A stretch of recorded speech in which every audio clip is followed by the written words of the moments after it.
రోజుకి అంగన్వాడీ సమ్మె మొదలుపెట్టి రాష్ట్ర వ్యాప్తంగా 30వ రోజు, అలాగే 30వ రోజు నెంబర్ వేసి నిరసన తెలియజేయడం జరిగింది. అలాగే రిలే దీక్షలు కూడా ఈ రోజుకి 5వ రోజు ఈ రోజుకి ఇప్పటికీ కూడా అంగన్వాడీ సమస్యలు అయితే పరిష్కారం జరగట్లేదు. ఎస్మా చట్టాన్ని ప్రయోగించారు. అంగన్వాడీలు అత్యవసర సేవల కింద చట్టాన్ని ప్రవేశించి ప్రయోగాన్ని పంపించారు. అయితే ఎస్మా ప్రయోగించడమే కాదు, అలాగే ఈ రోజు నుండి నోటీసులు కూడా అంగన్వాడీ టీచర్లకు నోటీసులు ఇచ్చి అధికారులు భయభ్రాంతులు చేస్తున్నారు. అయితే నోటీసులకైతే మేము భయపడేది లేదని చెప్తున్నాము.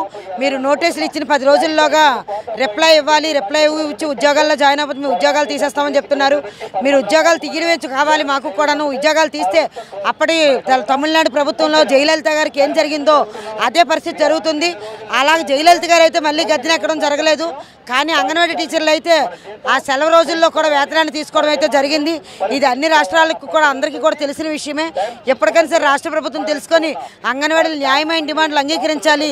వేతనాల విషయము, గ్రాట్యుటీ విషయము కూడా ఆలోచించి సంక్రాంతి లోపగానే మా డిమాండ్స్ కానీ అంగీకరించకపోయేటట్లయితే రాష్ట్ర వ్యాప్తంగా బంద్కి పిలుపునివ్వడం జరుగుతుంది. ఆ బంద్లో కూడా అంగన్వాడీలు కూడా పాల్గొనడం జరుగుతుందని చెప్పేసి రాష్ట్ర ప్రభుత్వాన్ని హెచ్చరిస్తున్నామండి.